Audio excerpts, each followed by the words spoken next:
everyone, welcome back to Let's Talk. I'm John, and today we're going to be talking about the 2002 supernatural horror film, The Ring. We're also going to be talking about this brand new steelbook that just came out, and that's not all we're here to talk about today. Today we're also going to be announcing our winner of this week's digital code giveaway, and that's actually 2 winners, and if you're here for that, that's going to be at the very end of this video.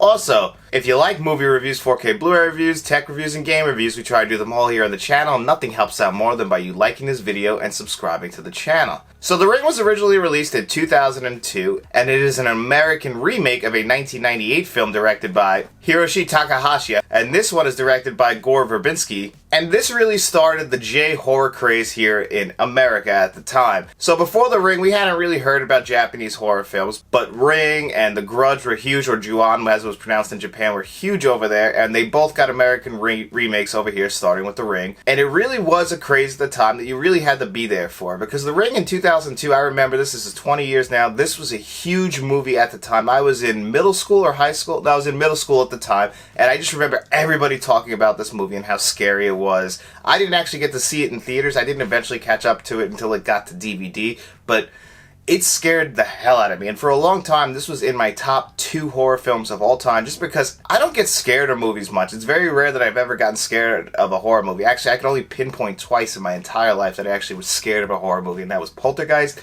and then in 2002 with The Ring. I actually didn't finish this film the first time I saw it. I was petrified. When they got into where Samara was sleeping at the family farm, and they're unpeeling the wallpaper to reveal that tree that's burnt into the wood, I turned it off the first time. My mom and my stepdad at the time were watching, and I just walked out of the room. I couldn't handle the fear anymore. And then even when I revisited it about a few months later, because I just had to finish the movie because I heard how scary it was and it scared the hell out of me, that when I finally got caught back up to it, it's still scary. And it scared me for a few more years after that. I was petrified, but I always came back to it because I just don't get that feeling of fear ever from a horror movie for some reason. I don't know why. It just doesn't bring that fear out of me, but The Ring really did.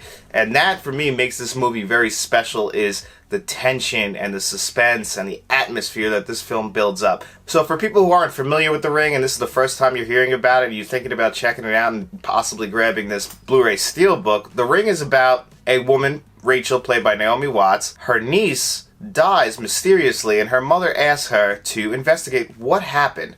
So as she's doing a little bit of digging, she uncovers a videotape at a cabin that they were staying at, and she watches that tape, and then a mysterious voice on the other end says, 7 days. Basically telling her she has 7 more days to live. So now she has a week to figure out what is going on. Is the same thing going to happen to me? I have to find out exactly what this is. And it basically becomes a mystery thriller from that point. And you know, this is one of those cursed horror films where this isn't something very original, but it's something that I think this movie nailed and did it perfectly, better than any other movie in this type of genre, where, you know, a curse like Candyman, if it's not done correctly, it could be a bad movie trope to where the movie can feel really cheesy. And when you say this movie out loud, the fact that somebody's going to show up in a week and kill you because you watched a videotape can sound super cheesy. When you watch this film, it's taken so seriously, and it's acted so well, and the score is so good at building that tension and that fear. And this score is actually done by Hans Zimmer, if you can believe it. Hans Zimmer, the guy who did The Dark Knight, did this score, and this score is phenomenal. A lot of good use of strings and building atmosphere. Very much a Hans Zimmer score that you would expect is built into this film. And one thing about this film also, as far as the way this film is shot, it uses that early 2000s green-blue filter where the whole movie has this like bluish green look over the entire thing, and for the most part that always bothers me, but it was done perfectly here. If there was ever a shining example of where this filter actually does make a film better and building atmosphere and tension, it's this film right here. A lot of films after this tried to copy it, and to what I think mostly poor results. Some they did pretty well with this filter, but I really do think that this is the one that actually nailed this. It really does actually add to the film, whereas most films, this just kind of takes it away and tries to give it a cinematic feel, but this one, it really does add to the film. And the story and the plot itself are actually very tight. There are some plot holes in here, I'm not gonna lie. It's not a perfect screenplay, but I do think that what they're actually building to and the way that it wraps up, I think does a great job. I don't think that this film needed the 2 sequels that it got. I really do think that it actually could take away from the original film if you go and watch those sequels. But in a bubble, the original film is it is the best horror film from 2000 and 2009. That movie still sticks with me. I just rewatched this last night. I rewatch it every single year. I love this film. I love the atmosphere. I love the tone. The girl who plays Samara is great. You get a great performance from Naomi Watts in here.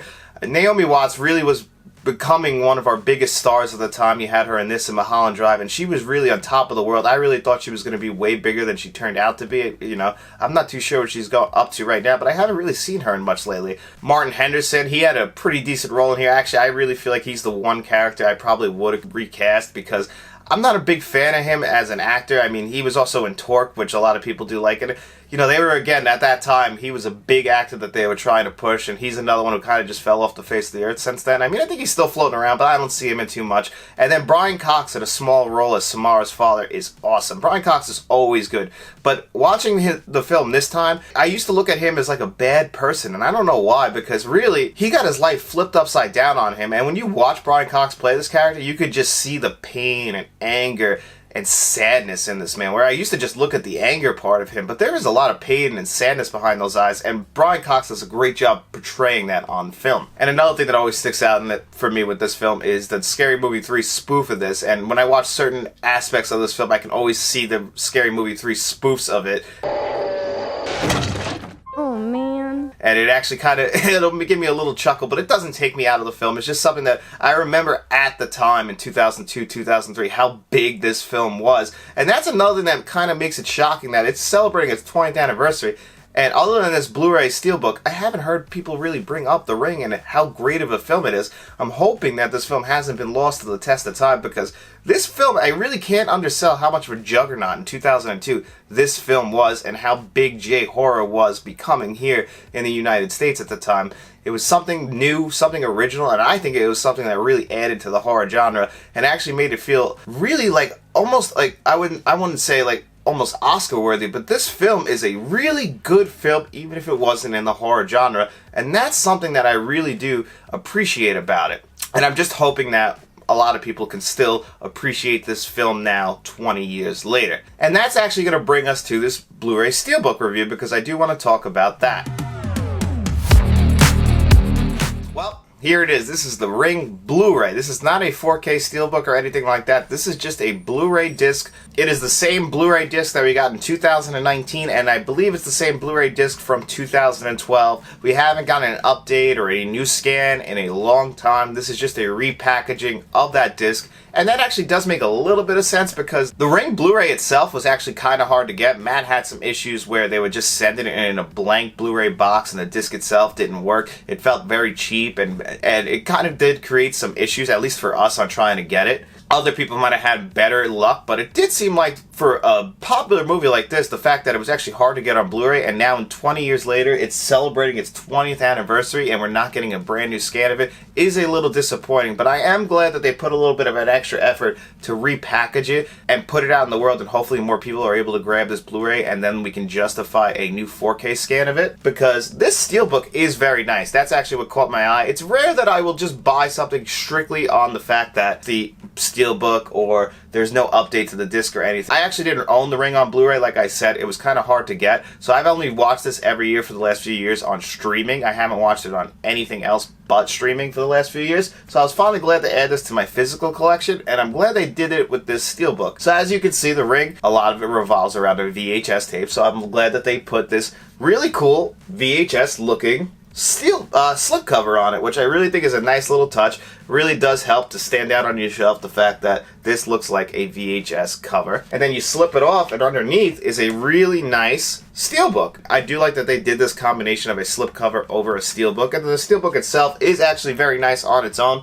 7 days, and it's kind of got that static look of the TV of when she's going to come out of the TV. I think that's really awesome. You wrap around to the back, and there's the tree that we've been talking about. So for people who know the movie, you know what this tree means. So it's really cool that they got that on there. Now when you open it up, there is a digital code in here, and then you go over here, and there's Samara in the mental institution sitting in the chair with that wire running from her feet, which is a really cool and scary image, and the girl who played Samara did an awesome job. She's also good at Donnie Darko in a very small role. Then you get your Blu-ray disc. Like I said, not a new disc. That's the disappointing part of this entire package. This is the same disc that we've gotten in the past, and as you can see, it's just a standard single disc Blu-ray set. There's nothing, all your extras are on that Blu-ray disc. This is the same disc. If you have the Blu-ray, it's nothing different. Don't think you're getting anything new. It's strictly an upgrade to packaging.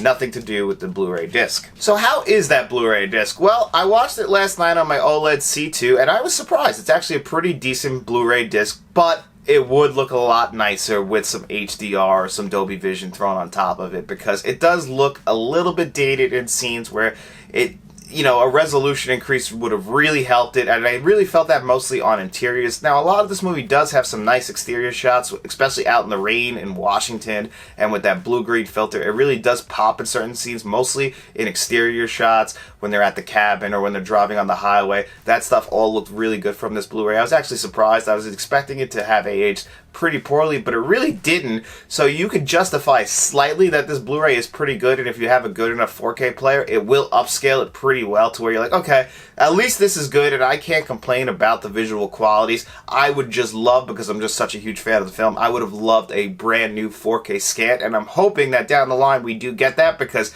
with a little bit of HDR on this can probably be a really nice reference quality 4K, especially for early 2000s horror, and I think a lot of people, especially fans of The Ring, would appreciate that. But for the disc that we have and the disc that we have had, it's not bad at all. It's not one of the worst Blu-rays. It's not something that looks like it was ripped from a DVD. It does look like some effort was put into making this transfer look as good as it possibly could with the technology that was available to them when they made that scan. And then another thing that actually I was surprised about is it's got a DTS HD Master Audio 5.1 on here, and that did some work.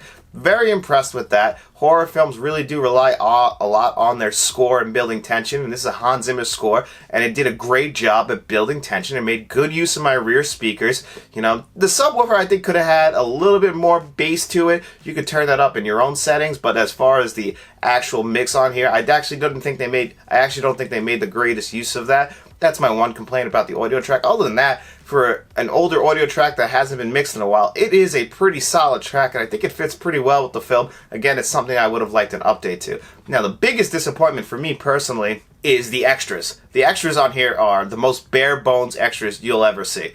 I ran through all of them in about a half hour. You know, you get your these are almost like those bare bones DVD extras where, you know, you get a little snippet or a little featurette that's like 3 or 4 minutes long. You get the trailer, and that's really all you're getting. You're not getting a making of documentary. You're not getting any behind the scenes about the making of this film, which really would be extremely interesting. Like I said, how much of an influence on the horror genre this had, the influence from J-horror coming to the States, talking about what made Gore Verbinski want to readapt this film, because it's also based on a 1991 novel. So it would have been interesting to see what caught his eye, what helped him cast Naomi Watts and Martin Henderson and Brian Cox. It would have been nice to get all that, and I would love to see it, just because I'm a huge fan of the film, and it would mean a lot to me personally. But it probably would mean a lot for a lot of fans of The Ring who really did grow up with this. Like, I was at the perfect age. I was 10 years old when this came out. It's a film that I think about a lot, probably a lot more than a lot of other people think of this film, but I really love this film, and I would just love a making of documentary included on future physical releases of this, if we get them, which I'm really hoping we do. You can ignore The Ring 2 and Rings for all you want. I don't need a 4K release of that, but I would love a 4K release with some great extras. So I would love Arrow Video to maybe get a hold of the rights to this. I don't know if they can. This is very much a studio release, and I'm sure that they know that The Ring is a moneymaker franchise for them. That's why they tried the 2017 Rings sequel. It would just be nice to get a little bit of extra care put into those extras for fans like me who just love a making of documentary and some interviews. You know, it would have been nice to get that here, and we don't get that. And, you know, it doesn't take away from the complete package, but just the fact that we didn't get anything new other than packaging overall is sort of a disappointment to me. I really do love that Steelbook. I think it's one of the nicer ones that they have released. I'm glad they put the effort into that, but an updated disc would have really been nice. But still, I am a huge fan of this film. It does feel like it takes place in the fall in Washington, or in, you know, late winter, like February, March, and it really does work for this time of the year in spooky season. So if you don't own this, I can recommend it just on the packaging alone. It's not going for full price. It's not a $27.99 Steelbook, so don't worry about that. I think you'll be happy. So overall, I'm going to rate this entire package a pretty solid 7 out of 10. Like I said, it's just because you don't get an updated disc, but the film itself is such a classic.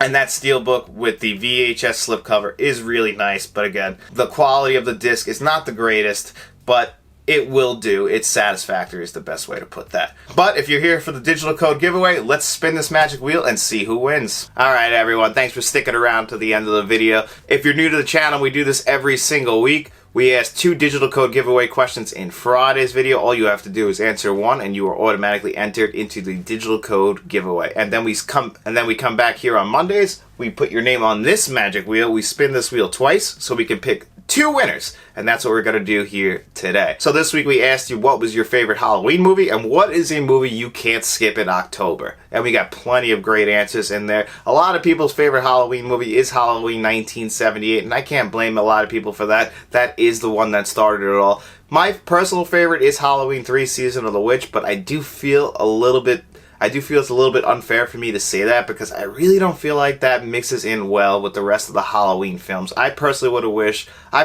they would have just called that Season of the Witch, and that way it wouldn't be tainted by the Halloween name, because a lot of people were upset with that film because it didn't include Michael Myers. And I don't blame them. The first time I saw that and I pulled it off the rack at Blockbuster, I was very surprised when I went home. I was like a half hour in going, where's Michael? It doesn't feel like a Michael Myers movie. And it doesn't, because it's not. And that was my personal choice for my favorite movie. And it's also answer to our second question, what is a movie you watch every single October? And for me, it's Halloween 3. So that answers both questions for me personally, but I loved all your answers. They were great. And I really do appreciate everybody interacting with us and entering into the digital code giveaway.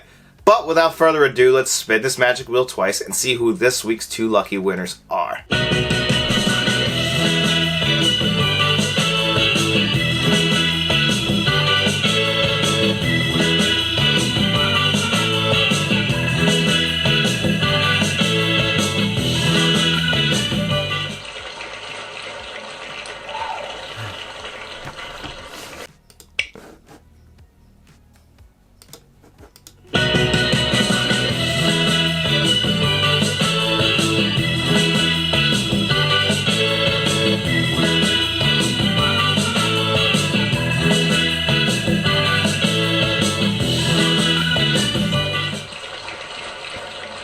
Well, there you have it. Our 2 winners are John Ducharme. I hope I'm saying that right. I don't think I am, but John Ducharme, you are our first winner, and then Roger F., you are our second winner. So both of you guys, if you're new to the channel and you don't know how this works, you hit us up on either our Facebook, Twitter, or Instagram, direct message us, or you can email us at letstalkentmt.